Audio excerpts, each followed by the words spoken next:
Hey, hi guys, good morning.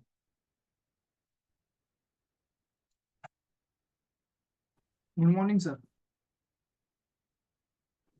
Good morning. Give me a moment.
Meanwhile, anybody has any question?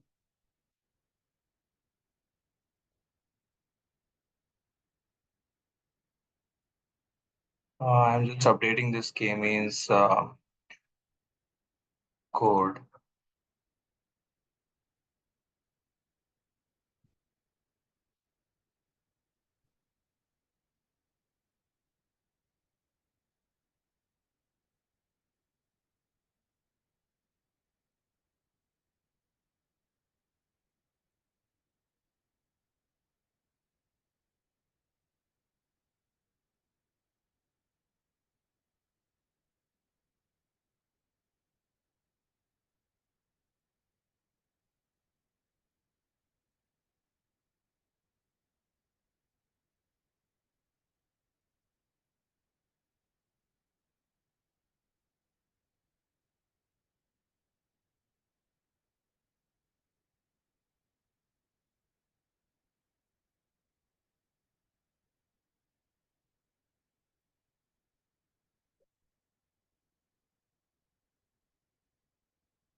All right, so okay.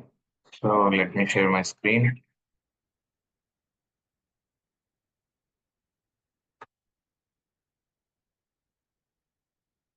All right, so I've updated the code here. I've added a section of for elbow method where through which you can decide the optimal K value. So I hope you can see my screen, right? Uh, Yes, sir. okay. So we discussed about like if you have some information about what could be the ideal or the optimal K values, then you can go ahead by assigning the cluster number with that specific value. But if you do not have clarity about what should be the ideal clusters, then you can go and iterate at different K values, and based on the elbow method, you can decide which one would be the best K value. So here, I'm kind of creating the empty list because every time I iterate at different K value, I will fill that list. So here I'm taking the K from range 1 to 10. Okay, so basically it will, if you print this range 1 to 10, basically it will take the values from 1 to 9. It will not take the last value. So if you also want to consider 10, then you take the range from 1 to 11. So it will the last value it will not take. Okay. So as I take in the range from 1 to 10, if you see, I am getting only 9 values. Okay. So here I'm just creating this empty list, distortion, inertias, mapping to this inertia. This will again calculate some kind of randomness, okay, in the cluster. Randomness means if the location of the observations are quite far and they are not uh, closer to each other, then the inertia would be high. Okay, so and in this model, uh, when you train the model, you can just calculate the inertia by saying dot inertia underscore. So it will give you the inertia. So here I'm taking basically two measures. One, I'm calculating the distance between the observations, average distance between the observation and the centroids of the cluster. So that you will, so here I'm passing the cluster centers. Okay, and then with every observations, I'm finding out the Euclidean distance.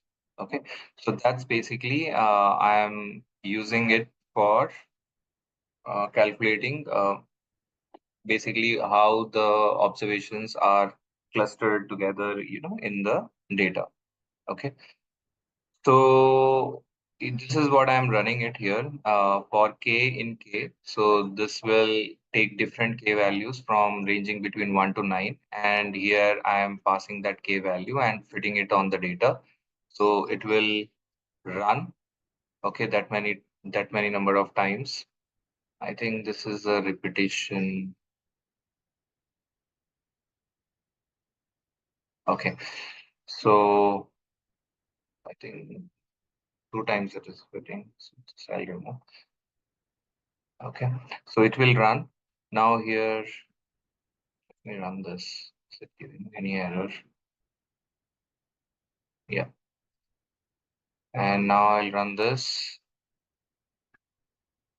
Okay, so this is giving me. So now I'm finding out this mapping, the first one I'm taking, and I'm finding out the key and value. So for k equal to 1, this is the value. So see, gradually, when I'm taking more higher number of k value, gradually this is decreasing. The distance, overall distance is decreasing.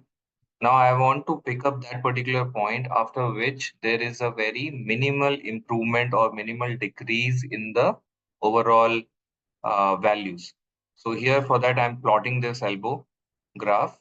And here if you see, there is a gradual decrease in the distortion. And after 5, it's kind of becoming a little flat, right? It is not that steep.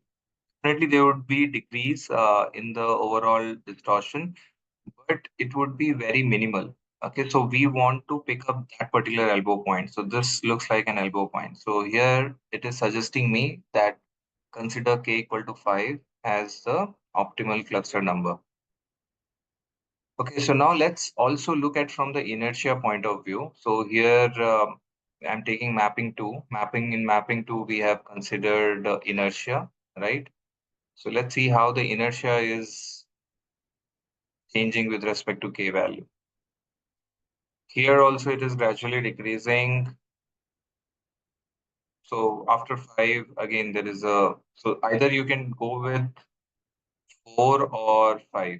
Okay, so as 5 looks to be an ideal number because here also it looks like 5 and here it also looks like 5 because after 5 there is again a kind of minimal decrease in the inertia. So you can go with 5. So just pick this 5 number, okay, and just initially how you have plugged in the value as 3, you just use 5 and get the 5 unique clusters out of this data. Okay, this is something you can do it on your own. This I haven't trained this model again on cluster number 5 equal to 5. That's something okay you can try. Just change the number from 3 to 5 and run this. Okay, that's all you have to do. So any questions, guys? Is it clear?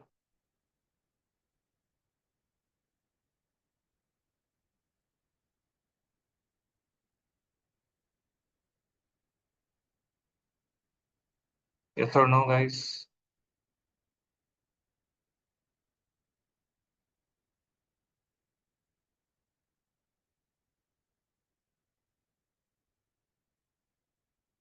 Guys, please respond.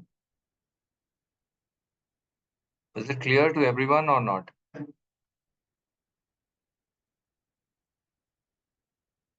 Yes, sir. What about others, guys? Are you guys attentive or listening? I don't understand. Why you guys are so silent? If it is not clear, then say it's not clear. I will explain it again. It's clear, sir. What? Okay, thanks, Saurabh. What? Sharda, Triveni, Yes, it's clear. some, some of the guys I haven't heard you at all. Okay. Anyways, so let's get into another technique known as hierarchical clustering. This is again an interesting clustering techniques. Okay, so let's understand how it works. So here, basically, as I mentioned, here this particular algorithm creates an hierarchy. So in the organization, how you see the hierarchy, right? You will have a CEO here, and then underneath the CEO, there would be multiple other CXOs, right? CFO or CMO or CRO, or, CO, right? So different people will report to CEO. Now under CFO, you will have multiple, directors or vice presidents. Okay, so that would be the hierarchy. Then under VPs, let's suppose this is more of a financial department. Okay, finance department which is getting headed by the CFO. Then under the VP, there would be some senior managers. Okay, multiple senior managers, and then below the senior manager there would be few assistant managers. Okay, and then underneath assistant managers there would be leads, and underneath leads so there would be some executives and all. So that's basically a typical org structure which we see in any kind of company, right? So every uh, department will have its own org structure. So now, what this particular algorithm does is, rather than going from the top, it creates this kind of a hierarchy from the bottom. So here in the bottom, there would be all the observations, okay, listed. So in your data, let's suppose you have 1,000 observations. So all these thousand observation would be the granular items.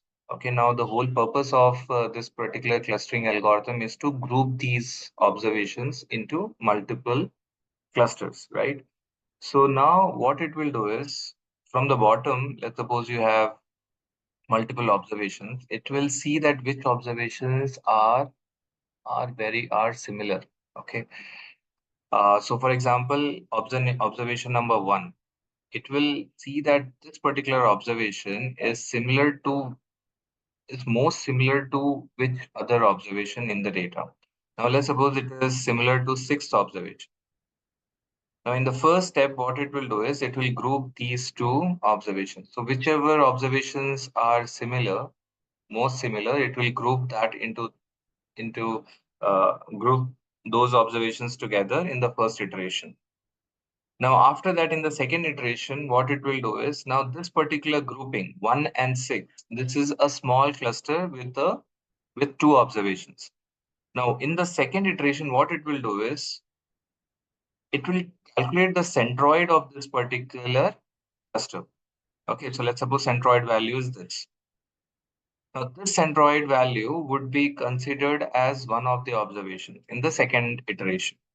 Now, this particular cluster, let's suppose in the second iteration,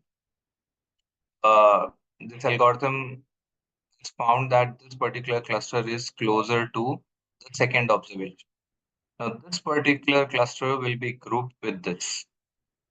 So here it will take the centroid, and with the centroid, it will find out the distance with this particular observation by using Euclidean distance, right? If the distance is less, then that means those um, those are very similar.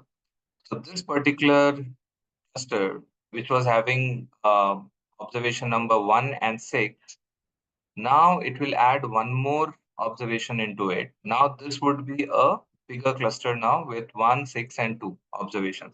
So like this, at every iteration, it will try to group more number of observations and it will try to create a bigger cluster. And finally, it will grow to a size where all the observations will be grouped into one big cluster. Okay, just like the entire organization reports to CEO.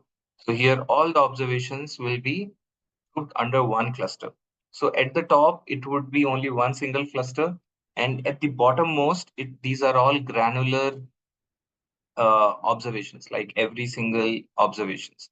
And in between, the grouping occurs. And we have to find out where should we stop, and how many number of grouping should we consider. Okay, so it looks like this. Now, this is known as agglomerative clustering, because from the bottom, okay, it is aggregating. It is aggregating the observations into different groups. So, for example, here, these lines, what you are seeing at the bottom, these are the individual observations. Let's consider, like, this is observation number one, this is six, this is four, this is three, two, uh, five, 8, 7, 9, let's suppose. This is your observations. So now first, in the first iteration, it found the observation number 6 and 4, they are similar. So it has grouped those two observations together. And here the 7 and 9, those observations are kind of similar. So it has been grouped, these two observations. In the second iteration, the first is closest to the centroid of this particular group. Okay, so now this one got added to this particular cluster. Now this becomes a cluster of three observations, right? And then here 8 also got added to this particular cluster. Now still 3, 2, and 5, they are distinct. Okay, but as it moved forward, in the next iteration, it found that uh, 3 is kind of closer to this particular cluster, so it added 3 to it. Now, again, further cluster size increased. Okay, so now it has a 4 observations in it. Now here the fifth observation got added to it. Now here also the cluster size increased. Okay, so here we had now how many? One, and the two, and this one is another cluster, right, with only one observation. Three. Okay, three clusters are there. Now, finally, this two also got added here in this particular cluster. Now we have left with only two clusters now. A cluster with observation 1, 6, 4, 3, and 2. This is one cluster. And observation 5, 8, 7, 9. This is another cluster. These are two big clusters. Now, finally, again, it has aggregated everything into one, and this is one single cluster. Okay, so definitely one single cluster will not make any sense. And even if it is like individual items considered as a separate data points, that is also of no use. So we have to decide somewhere here, okay, where, uh, you know, 1 second, let me clear this off. Okay. Now we have to see where to stop, how many clusters, whether we should go with the two clusters or three clusters. That's the basic major decision which we have to take. Now, this particular diagram which we are seeing, this is known as dendrogram. This structure, hierarchical structure, is known as dendrogram. So basically, this hierarchical clustering, it works from bottom to the top, and it is known as agglomerative clustering technique. Now let's take an example. Now let's suppose this is uh, Canada, okay, country, and in this we have different states, right? We have Vancouver, we have Edmonton, Winnipeg, Montreal, Ottawa, and Toronto. Okay. Now let's suppose, based on the distance of these states, or well, I would say these are cities, right? So based on the distance between these cities, okay, now you have to cluster them into multiple groups. Okay. Now, by looking at this, you can clearly see that, okay, these three cities, these are kind of closer to each other. You can put that into one cluster. These are two closer to each other. This would get into one cluster, and this is another cluster. So you can easily do that. But now, how through this hierarchical clustering, let's see, how it works. Now, this is basically a distance matrix, right? Where the uh, where the this particular intersection of this particular city and this city gives you the distance between those two cities. So now, if the distance is less, we know that similarity would be high, right? So here, out of all the different cities, between different cities, this Montreal and Ottawa, these are, these two cities are the closest. We can see here, right? So what it does is it will group these two cities in the first iteration because these are the closest, these are the most similar, right? So here in the granular layer, we have each of these cities individually listed. Now, in the first iteration, this is my first iteration where this two cities, OT and MO, they are grouped together into one single cluster. Okay, because the distance between these two cities are less, and that's why the similarity would be high. Now, we have grouped these two cities together. Now this is the centroid point. Centroid is nothing but the average, okay, of these two cities. Let's suppose it is the midpoint. So this is my midpoint between the two cities. This is, and the distance between this and Toronto is 351. Okay, from here till here. So now the next best grouping, because this is the smallest, okay, of all the distance between all the distance.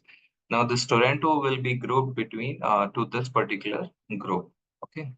So if you're seeing the layer by layer, it is creating a bigger cluster. Now earlier where only Montreal and Ottawa was together, in one cluster. Now even Toronto got added. So this is one cluster, okay, which it has formed. Now, if you see this, now the next smallest. So these three got added. Now the next smallest is this Edmonton and Vancouver. Okay, 819. So now these two uh, cities will group together. Okay. Now this is how these two cities got grouped together. Now next is Winnipeg. Winnipeg. Okay. So now this got added, and then finally all the cities will form in one single cluster. Okay. So if you look at this particular dendrogram, this vertical lines will give you how much distance, okay, has been improved. So just like in elbow method we have just seen, right? So how much distance is getting improved? That something is here signifies by this vertical line. If there is a tall vertical line, so that means there is a quite a good improvement in the distance, overall distance, right? So we have to see that which horizontal line is crossing maximum tallest vertical lines. And with that, we can able to get the optimal number of clusters with a good number of clusters. So here I am cutting this particular dendrogram with this dotted horizontal line, and it is cutting three tall vertical lines. You should not concentrate on these short lines because it shows that okay, there is not much difference between this cluster and this cluster. They are kind of very similar, so there's a reason there is not much improvement in the distance. Okay, so here when you are going with this cluster to a bigger cluster, so there is a huge distance. Okay, there is a huge difference between that cluster and this cluster. So that means if you cross these maximum vertical lines, so that shows that you have identified a good homogeneous clusters. So here I'm cutting this. So whatever number of vertical lines get intersected with this particular horizontal line, that many number of clusters you have to consider. So here it is cutting this, this, and this. So that means this would be one cluster, this would be another cluster, and this would be the another cluster. And this is something what we have decided, right? When we had to do it manually, right? Because this looks a good cluster because all these three cities, they are very close to each other. So it makes sense to grouping all these three cities into one and the next would be this particular cluster. This Winnipeg is somewhere between these two clusters, so it is hard to group this particular. So we have kept it separately. So this looks good, and the same thing it is showing up in this particular dendrogram also. Okay, so this is what is agglomerative algorithm. Very simple technique. Okay, but again, very effective in terms of grouping the observations because it starts from the bottom, right?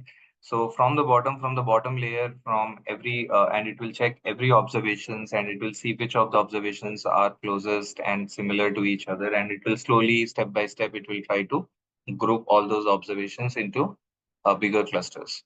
So what is the process? It creates n clusters, one for each data point. So how many data points are there? It will consider that many number of clusters at the first level, at the very bottom layer, right?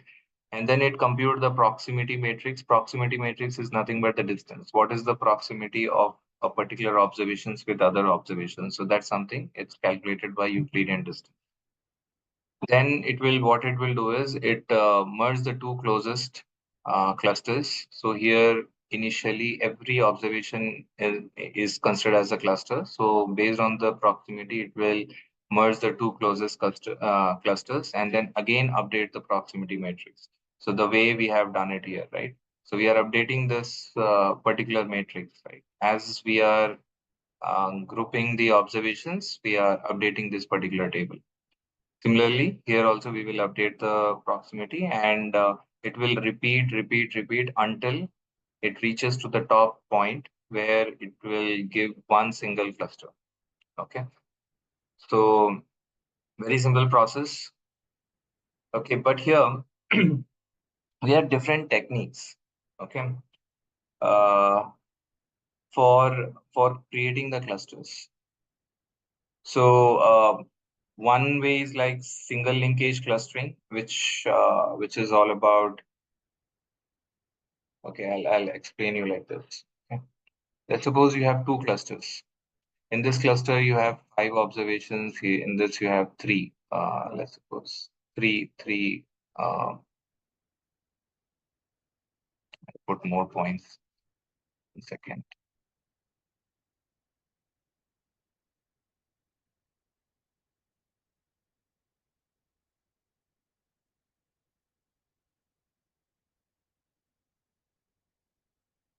Okay, so let's suppose we have 5 points here in this particular cluster and then this particular cluster. 3 points, and again we have another cluster with three, another cluster with two. Now here I want to find out which clusters are kind of closer to each other. Now you can say that, okay, directly I can calculate the centroid of each of these clusters and I will find out the distance between these clusters based on the distance between their centroids values. So the centroid, let's suppose this the centroid of this cluster is this, centroid of this cluster is this cluster is this cluster is this. Now you will find out the distance between every centroid points. Okay, and see which two clusters are closest. So wherever the distance is the least, that means those two clusters are closest. So that method is nothing but called as centroid linkage clustering. Okay, where we will find out the distance between the cluster centroid. But sometimes what will happen is if there are some kind of an outliers in the data, the centroid may not group the right clusters. Okay, so for that reason, we may go ahead with some different technique. One is like I'll find out the minimum, the nearest points of between the clusters. For example, this and this is the nearest points. Okay, so I'll find out the distance between these two nearest points. And to this particular cluster, let's suppose this point is nearest to this point, and this point is nearest to this point. So here to find out the distance between the two clusters, I will take the distance between the nearest points of these two clusters. I hope you're following, right? So for that, what we will do is I'll find out the distance of every observation with other observation from other cluster. So for example, I have three observations, 1, 2, and 3 in this particular cluster, and I have 1 and 2 points in another cluster. I'll find out the distance of this particular observations with 1, with 2. Again, I'll find out the distance of this observation, like 2 with 1 and with 2. Again, the 3 with 1 and with 2. So I'll find out the distance between every pair of the observations within between the two clusters. And then I will find out which of the 2 points are nearest. So that would be my minimum distance. Okay. So this single linkage clustering takes this minimum distance. Rather, in the previous case, we have taken only the centroid distance. Here we will take the minimum distance. So here, let's suppose there is another cluster. I'll find out all the distance between every pair, and I'll find out the minimum distance here also. And I'll find out the minimum distance between these two clusters also. And I will see which one is the most minimum, right? So is this minimum distance or this minimum distance or this minimum distance, which one is the least? Let's suppose these two clusters, this distance is the least when compared to this and this. So that means the observation with between this cluster and this cluster, the nearest observations are closer when compared to other clusters. So now in the next iteration, these two clusters will be grouped together. So clustering based on this minimum distance between the cluster is called as single linkage. Now, in the next complete linkage clustering, instead of minimum distance, what we will do is we will take the maximum distance. So that means we will take the farthest points between the clusters and see that uh, between which two clusters the farthest points are nearer. Okay. So for example, here these 2 points are the farthest. Here, let's suppose this 2 points are the farthest, and here these 2 points are the farthest. So I'll consider between every two clusters, I'll take the maximum distance. And I will group those two clusters where that maximum distance is the least. So that is known as complete linkage clustering. Average linkage clustering is here what I did is I found the distance between every pair of observations, right? Between the two clusters. What I will do is instead of this minimum and maximum distance, what I will do is I'll take the average of all these distances. So I'll take the average distance. Here also I'll take the average. Here also I'll take the average. And now here I will see that between which two clusters this average distance is the minimum, is the least. And I will group those two clusters together. Now that is known as average linkage clustering. So these are different linkage, or these are the different methods which you can try while using the hierarchical clustering, to group the clusters into one single cluster. So this is how it works. In the single linkage clustering, I'll find out the nearest point, okay, which will be the minimum distance between the observations, okay, and based on that, I will group the clusters. In the complete linkage, I'll find out the farthest points, okay, so here I will take the minimum, here I will take the maximum distance, and based on this maximum distance, I will identify which of the clusters are closest, and then I will group those two clusters in the next iteration. In the average linkage clustering, I'll find out the distances between every pair of observations within these two clusters, and then I will find out the average distance of it. Okay, and based on this average distance, I'll group the clusters. And the centroid is the simpler, okay, where I'll find out just the centroid points of all the clusters, and I'll see that which two centroid points are closer to each other, and based on that, I will group the clusters. So these are the techniques which you can try, and it's not something like there is a thumb rule that this would work better or this would work better. It's completely it's a choice and options given in this particular algorithm. You can try any of these options and see that which option is working fine on your data set and which one is giving you the better results, right? So these are all techniques which uh, which are available to handle some kind of an outliers. Okay, so outliers could be here, right? What if if this A point is an outlier and you are going with a single linkage, then in that case this would not work, right? What if if this is an outlier, so now this would not work, right? So here better would be go with an average. Okay, if there are no outliers, then definitely the centroid would also get affected with the outliers, right? So based on some common sense and some logic, you can choose, okay, which one would work better or not, right? If here the farthest is the outlier, then single linkage would work better, right? Because it is picking up the nearest one. Or even the average would also get affected because of one farthest point, which is the kind of an outlier, this particular distance would occur and would be maximum. And because of this distance, the overall average may get affected. Even the centroid may get affected, right? So there is no thumb rule that this would be better, that would be better. And if it is hard for you to go and look at the data and correct those outliers and everything, it's better, you try all these different techniques and see that which one is giving you the better results. If the data is clean, mostly you will get similar kind of a clusters, even if you are changing these linkage techniques. Advantage is you need not to specify the number of clusters because it will generate you that particular dendrogram, and with that dendrogram you can because it will run from the bottom till the top. Okay, it will take all the individual data points and it will run till it converges into one single particular cluster, one single cluster. Now based on the dendrogram you can decide what how many number of clusters you have to consider. It is easy to implement because you have seen, right, the concept or the logic behind grouping these clusters is quite easy. So it produces a dendrogram which helps you to understand the data. It is interpretable also.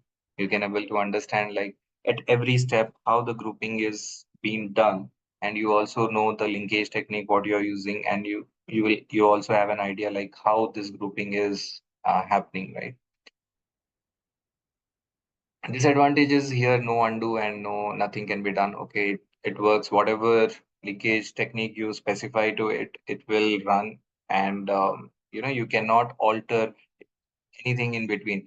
You cannot make an adjustment. Okay, move this OT to this particular group in the second iteration. All that thing is not possible. So it will. So there is no undo or there is no editing you can do between the dendrograms. It generally take a long runtimes if your data is huge because it's pickups from a data point level, right, from the observation level. So if you are having 10,000 observations, so it will try to find out the distances between every pair in that 10,000.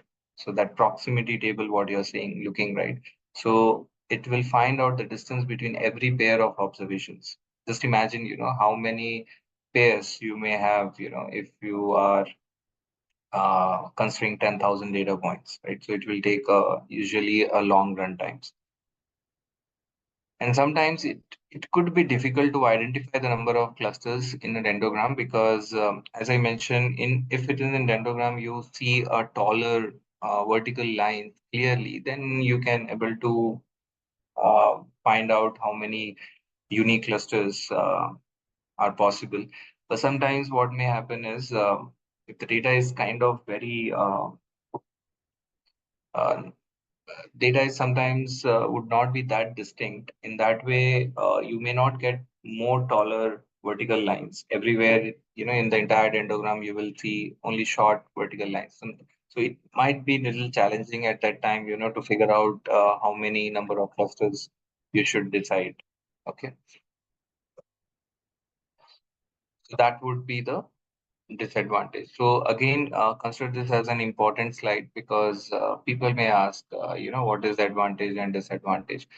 And this is how you should understand where to apply which technique. Okay, because you know the advantage and the disadvantage. If your data is huge, is very huge, then better not to use this hierarchical clustering because it would take longer time, and sometimes it would be difficult for you to identify the number of clusters because the data is used. There would be a high chance that all the grouping will be done, very closely. So so first of all, as it takes longer time, you can try k-means rather than going with hierarchical clustering and see that. And you have seen the advantage of k-means, that it is highly scalable and efficient when it comes to larger data set. So that would be better. If the ask is more on the explainability side, like how the clustering is happening, how the grouping is happening, then you can go with hierarchical clustering. So this is something, okay, you should remember, because this probably, in interview, people may ask this question. Now, this is again a important question. So, what is the difference between hierarchical clustering and the k-means clustering? Okay, so k-means is much more efficient. Okay, it is slow on the large data sets, and we know why it is slow. Here, the disadvantage in k-means is it requires a number of clusters to be specified. To run this particular algorithm, initially you have to specify what should be the number of clusters. And if you're not sure, then that is the challenge. Right? Here, you don't require to specify to run this particular algorithm. It gives only one partitioning of the data based on the predetermined number of clusters. It gives more than one partitioning depending upon the resolution. So you will get different hierarchy, right? So you will get more partition there. So here, whatever number of clusters you specify, you will get that many partitions. Potentially returns different cluster each time it is run due to random initialization. If you remember, uh, in the k-means, when we are initializing that particular algorithm, we are initializing, how many times we have to run this particular k-means, right? Because in the k-means, how it starts is it first randomly assigns the centroid values. And every time if you run the same algorithm, it may identify different clusters because initially it is starting randomly. Okay. So that's the reason in our code, what we are doing is we are initializing this k-means multiple times. So in our code, I think we have initialized this 12 times, right? So 12 times it will go and identify the clusters, and out of all those 12 runs, it will see that in maximum runs, what are the similar clusters have been identified. So let's suppose there are three clusters, which is the output for 8 runs, which was the output in 8 runs. So those would be the final clusters which it would recommend. So that's how this k-means work. So if you do not initialize these clusters, or if you do not run it multiple times, then potentially the clusters may not be the optimal clusters. But if you run this particular hierarchical clustering, it will give you the same output because it starts from the bottom. There is no randomness, so there is a very systematic step-by-step approach or uh, method it will use to create the cluster. So every time it will generate the same clusters. But here, because of this random initialization of centroid, you may get different clusters every time. Okay, so this is the major difference, and this is your hierarchical clustering. Any questions, guys? Sometimes it is called as hierarchical clustering, and it is also called as agglomerative clustering. So you need not to get confused with that. Okay.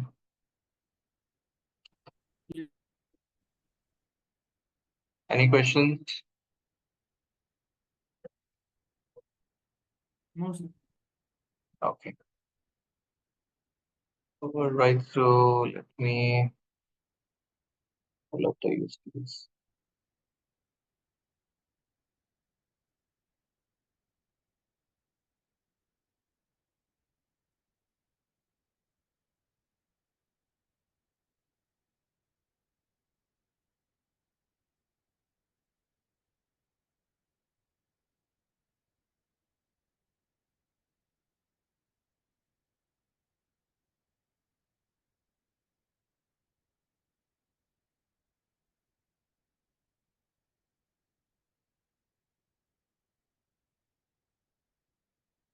Okay.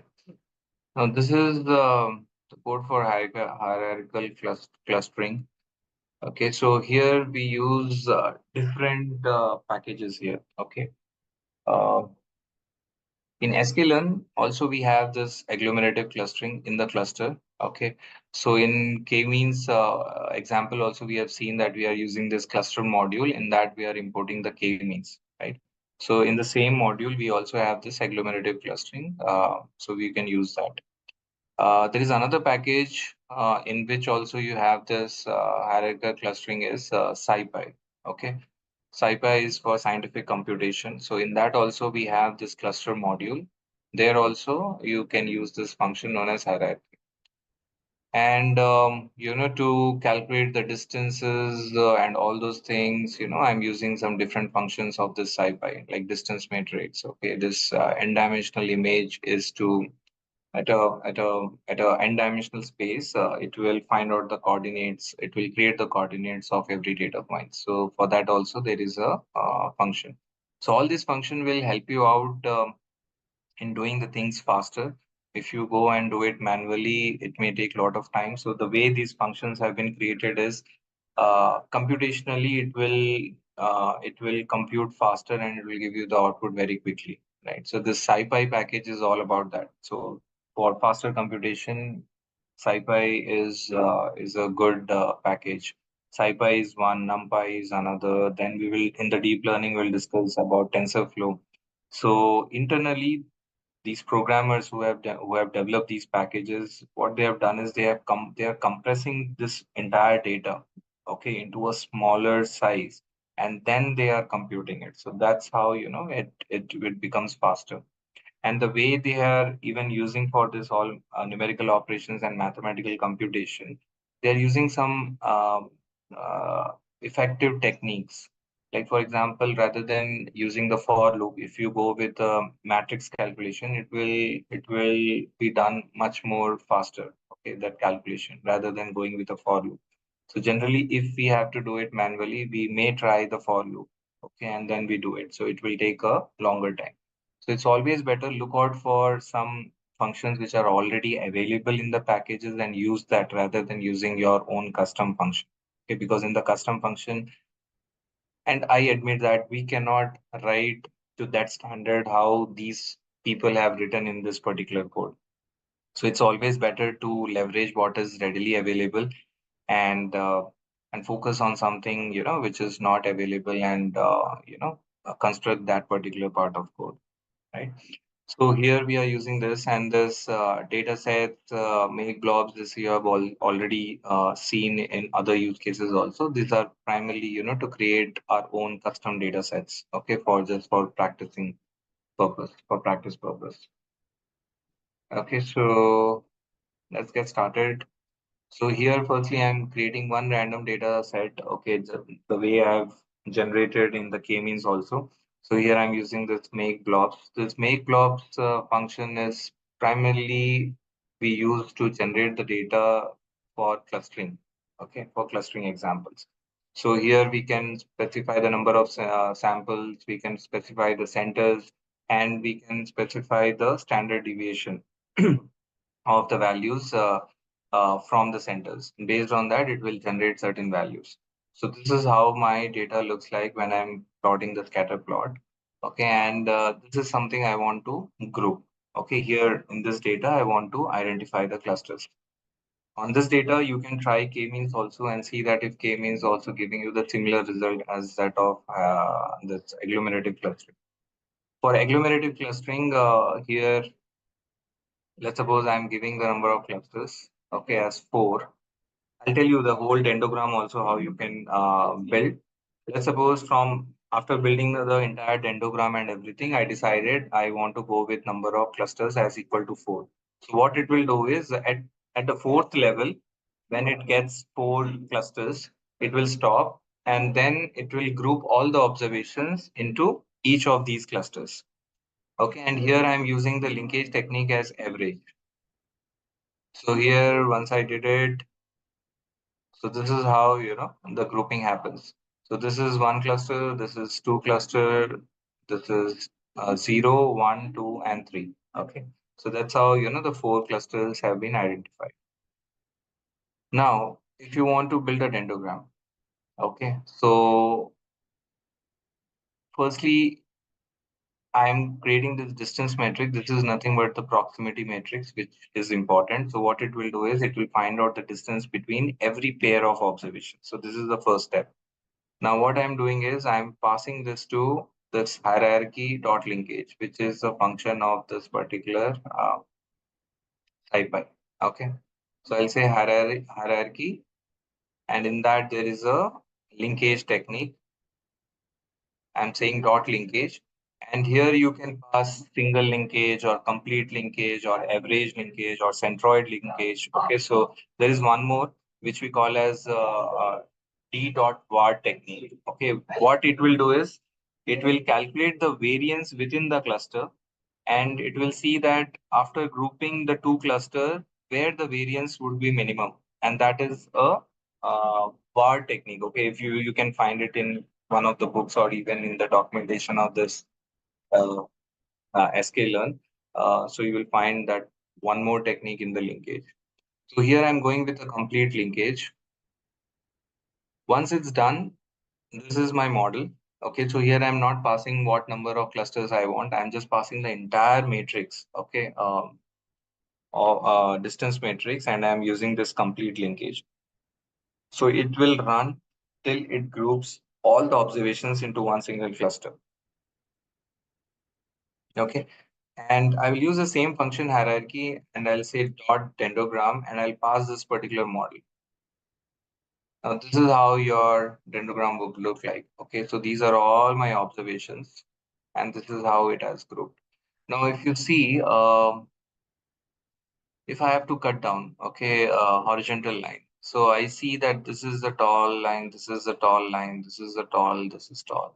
So if I dissect here, so I'll get four unique clusters, right? So this, and this. Okay, this is this one and this is one.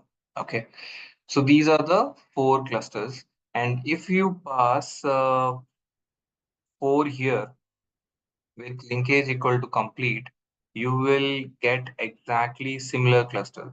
So in this cluster, like 20 observation number 26, 38, 22, 42, these are all grouped together, right?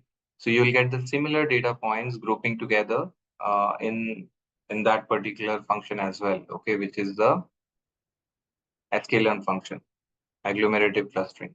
So agglomerative clustering is the function of this sklearn clustering. Right? So in sklearn, so it's always better you first create a dendrogram by using SciPy package, and then create this entire dendrogram, and then based on the dendrogram identify what would be the optimal number of clusters, and that you can pass it in agglomerative clustering, and then you can label your data based on those on that many you can group the observations into that many clusters. Now let's take some real example. So here I have a cars data set. Okay. So here there are different kinds of cars, right? Different manufacturer, right? You have Audi, you have Acura, you have Mercedes. So there is a different. So we have around 159 observations, right? And we have characteristics of or attributes of those cars, right? What is the model? What is the sales value? What is the resale value? What is the type, price, engine size, horsepower, wheelbase, width, all the technical specifications of the car. Now just take a scenario. Okay, now you are running a business of uh, of selling the second-hand cars, right? And you are seeing that in Hyderabad you have lots of businesses, right? Now you want to price.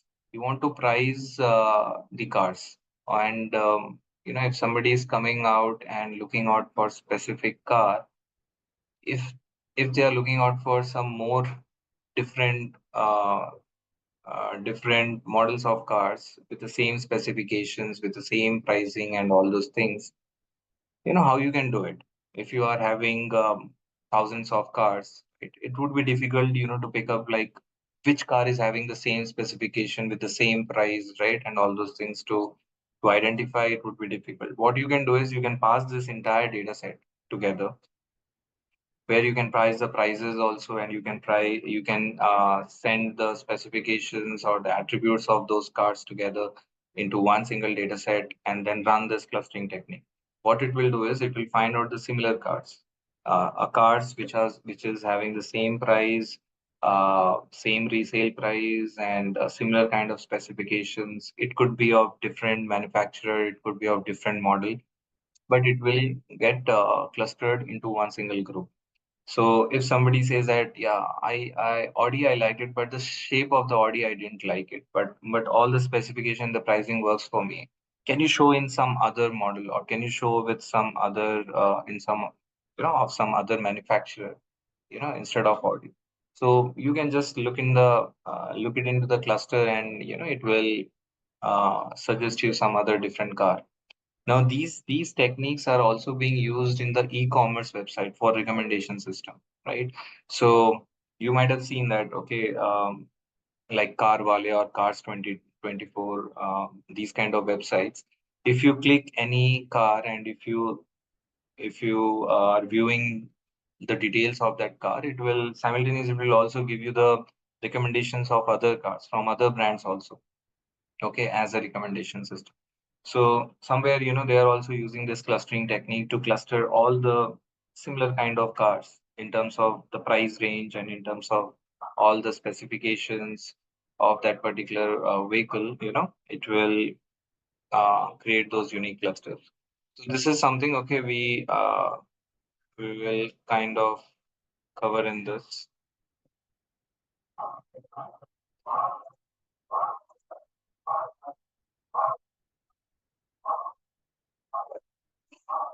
Okay, so the data. Okay, so this is the data. Again, some cleaning is definitely required. If you see here, we have null values. Okay, so either you go and find out the right price of this particular vehicle and fill it up here. Okay, and here just imputing the value with some mean value would not work, because here there could be cars of different price ranges, right? If you take the average, it might not fit well in for this particular vehicle, and it may go wrong, right? So it's always better either you go and find out the price for this particular vehicle. If it is not available, then better to drop those particular observations, right? So here I'm just going and dropping that. Okay, so after dropping shape of the data set before cleaning, it is this much, and after cleaning, now I have 1,872 observations. It is showing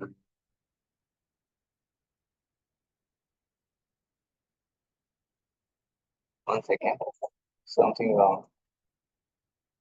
59, 59. Okay, so these are basically the cell values, not the observations, right? So these many cell values, so basically each of these cells are existing in the data set, and then after cleaning, uh, this is the size. Okay, these are the number of the cells now remaining. Okay, yeah, size will give you the count of the cells, and shape will give you the number of columns and number of rows. Okay, now here I'm doing the feature selection. Now here I'm just want to cluster or group the vehicles based on their technical specifications. I don't want to use the price and all those things. Okay, rest of the manufacturer and the model name, I don't care.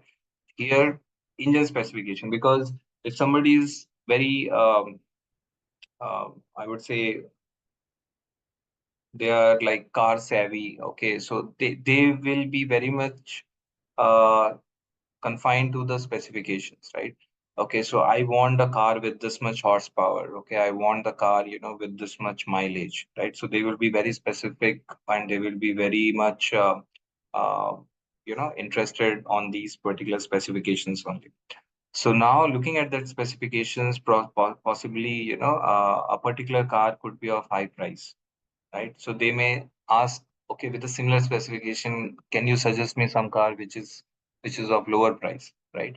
So now the manufacturer could be different, the model could be different. Okay, it could be relatively little older version of the car, older model, but with the same specification but the less price.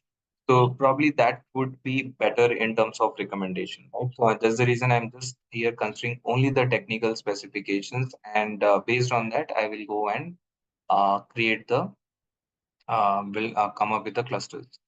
So again, here also normalization is important. You need to scale all the variables to the same scale, because now this particular clustering technique is also depends on the distance, okay, where we will use Euclidean distance. So wherever we are calculating the distance, it's always better, to scale all the variables to the same scale, right? So here I'm using the min-max scalar. So min-max scalar formula is, so you have different scaling techniques. Min-max is, let's suppose you have X value. So what it will do is, one second, X variable. Now let's suppose this is X1, this is X2. Now this X1 will become X1 minus minimum by max minus min. Now this is the min-max scalar. So every value will be replaced by this particular formula. So the maximum value in this particular variable will be calculated. The minimum value it will be calculated, and then by this particular formula, every value x1, x2 will get replaced by this particular value, okay, which is being calculated by this particular formula. So this is how the min-max scalar would work. When it comes to a standard scalar, there we go with a z-score, which is x1 minus mu divided by sigma, right? So there we go with this particular formula. So these are the two different techniques, okay, which you can use, for second. I clear this off.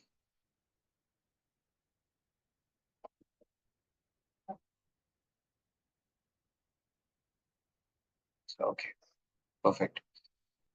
Okay, so here we are going with the min-max scalar. So again, there is a no thumb rule that you have to go and apply min-max scalar in this particular scenario or random scalar somewhere else. Okay, so you can try.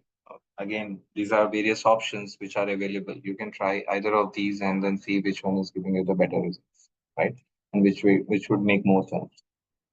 So here I've tried this min-max scalar, transform the data. The data is now in the same scale now. Now I'm going and using it.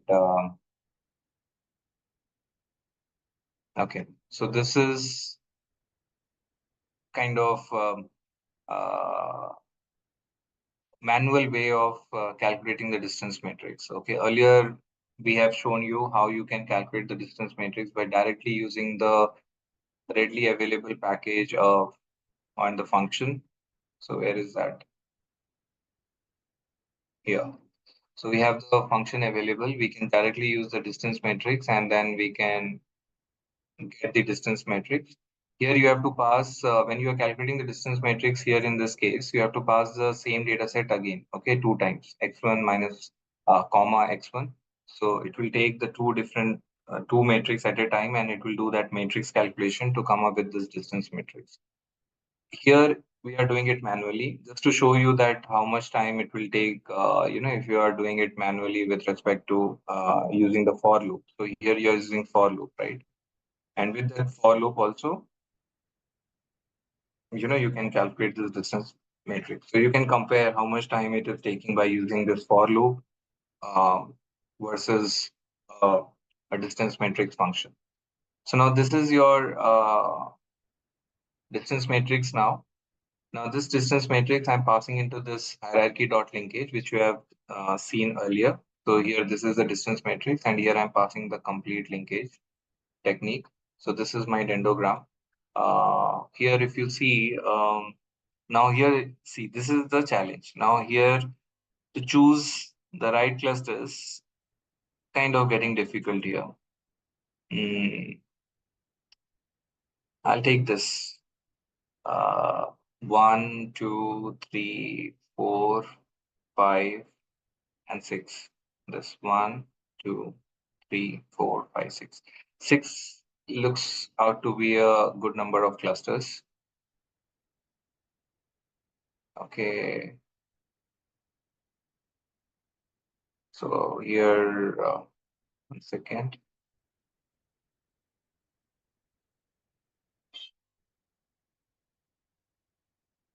Here, how you can do it is, see here the distance is so somewhere here I want to cut. Okay, so you can put it as 4 because at this point, if you cut this particular dendrogram, you will get the 6 clusters. Okay, so you can say 4 and run this. Okay, so based on that, it will create that many number of bring up that many number of clusters. Or else, what you can do is you can specify the number of clusters. Okay, here and then k equal to 5, and then it will give you that many number of clusters. So here, if you see 1, 2, 3, 4, 5 number of clusters you are getting. So you can use either of these techniques. Either you can cut it, saying that maximum distance at which you want to cut this entire dendrogram, and that many number of clusters you will get. Or else you specify the number of clusters, and then it will give you that many number of clusters. Earlier, I have said 3, so 3 is somewhere here, right? So 3, 1, 2, 3, 4, 5, 6, 7, 8, 9. So somewhere 9 or 10 clusters it will create. So that many number of clusters you are getting here if you are going with maximum distance equal to 3. Okay, so that's how it is. So this is again, if you want to, if this vertical dendrogram is not clear and you want to come up with a horizontal dendrogram, then this is the code which you can run and you can swap the whole dendrogram. So in that way, you can read this particular observations, like what observations have been grouped together. So here it is nothing is clear, right? So here it is just a number. Okay, I want instead of the number, I want the car name, right? So here it shows that Ford F Series and Dodge, these two are kind of grouped together. So if somebody seen the Ford car and the same specification with the same price if we get the Dodge. Okay, so better, instead of Ford, people may prefer Dodge, right? So again, in the bigger cluster, so these are like, very unique, okay, because after that, the distance is changing, right? It's growing too big. So these are considered as a very close observations which have been grouped together. So Dodge, tram, van, pickup. So there is like pickup cars are also there, vans are also there, cruisers are also there, right? So this is how if you are a functional domain guy, you can clearly make sense like which of the cars and how they are grouped together. Okay, whether it is making sense or not. Okay, you can look at it. Look at it. Okay, so now we are using with the scikit-learn. Scikit-learn at one, you can just fix one single package, for building this clustering model. Then if you have to choose the scikit-learn, this is how you can do it. You can use the distance matrix and create the distance matrix. Okay. Now use this agglomerative clustering technique.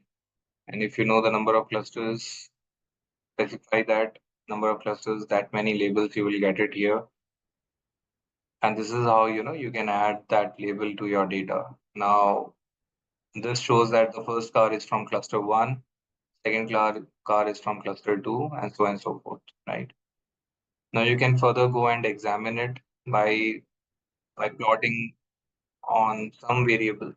So here I have taken mileage and the horsepower, and I want to see that how this particular cluster looks like. Okay. Now you can use different variables to plot this particular graph. So definitely, here there could be you cannot see a clear distinct clusters because here I'm just considering only two variables, two specifications. But when I have used the clustering technique, I have considered multiple variables, right? So when you are using two variables, the clusters may not be that unique, but you can get some idea like on the horsepower side and on the mileage how it looks. So for example, this Viper, it has a high horsepower but low mileage, and that makes sense, right? If any car is having more power, definitely it will consume more fuel, right? So the mileage would be low. Okay, so here's graph. I can pick up the cars which are good on horsepower and the mileage as well, right? So somewhere, here, this particular space. So both the things, it's highly impossible to get more higher horsepower and the higher mileage. If you're interested on just the mileage, these are the cars like Accent, Civic. So basically, these are the cars which you will see mostly in India, right? Uh, but in Gulf countries where the fuel price is less, they people prefer cars with more power, right? Rather than they don't bother about the mileage. Okay, so now what I did is I grouped this data by cluster and by type. Okay, so just to again understand, how the data looks like. So here, one, I guess, means trucks and zero means cars. Uh, yeah. So in cluster zero, I'm seeing that how many different cars are there. So cluster zero, only trucks are there, and there are six different vehicles which are available in this particular group. In cluster one, we have cars and also we have trucks also. And this is how, is the count of those vehicles. In cluster two, this is how it is. I can further group it by horsepower, engine, mileage, price to see that how it looks, each of the cluster. In cluster zero, which is having mostly trucks, high horsepower, this is the engine size. So this is a clear cluster, right? Where you have all the trucks with higher horsepower and all those things. Now in cluster one, where we have cars as well, where we have trucks also, we see that they are very much similar on the horsepower, engine size, mileage, and even the price. So that means there are certain cars which could be like a kind of a mini truck or something like that, but they are having a horsepower equivalent to as that of trucks, right? So those are kind of grouped together. So that also makes sense. In this cluster number two, even these are at a very high range, okay, in terms of horsepower and the engine size. This is even furthermore. Fourth cluster is only for cars. The fifth one is only for cars. Now these are cars are very expensive cars, very top-notch cars, okay, which is having a horsepower even higher than the trucks. Okay, engine size are also higher than the trucks. Now you can look into the data like which all are falling in this cluster number five and which all cars they are talking about. So, so these are the clusters, and these are how they are placed with respect to mileage and horsepower. As I mentioned, guys, there is no one straightforward technique to evaluate these clustering techniques. Now, this is how you have to explore the data, you have to understand the data, you have to make sense of this particular clusters, see that if they are logically making sense. So all this kind of analysis, manual analysis needs to be done, to finally group before finally grouping all those observations into these clusters. So this is one of the way I thought would be better to analyze these clusters, but there could be different other ways of checking whether these clusters are making sense or not. Okay, so go through this code. So probably you may get confused with SciPy and sklearn. Just get the complete understanding that if you want to create this dendrogram, then go with SciPy, create this dendrogram. But if you want to build this clusters and deploy this, then better to go with sklearn. Okay, because sklearn is fast and it is highly scalable. Okay, so this is how you can do it with the help of sklearn, scikit-learn. Any questions on this, guys?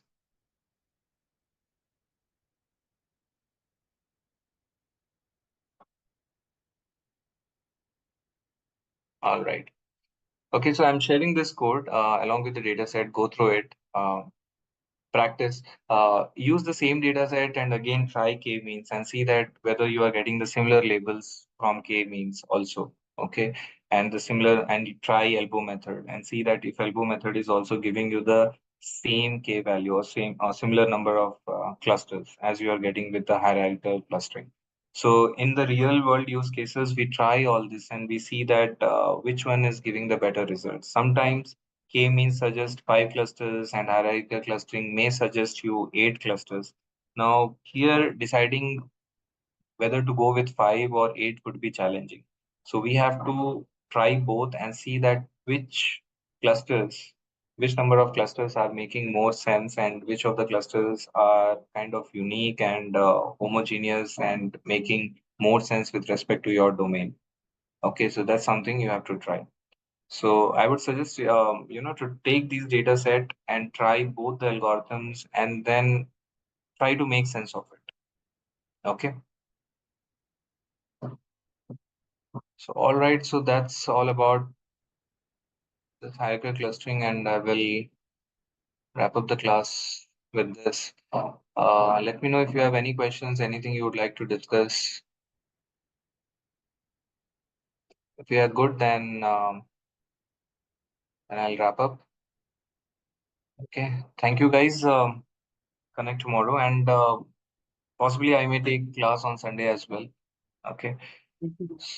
Thank All you. right. So keep practicing, guys, and please come up with the questions. Okay. I don't think it's very surprising that you don't have any questions. So if you have any questions, don't be shy and please ask me. Okay. It's always better to get it cleared then and there rather than, struggling with that later. Okay. So come up with a question and get it clarified immediately. Okay. All right, guys. Then thank you so much. Connect tomorrow. Bye bye.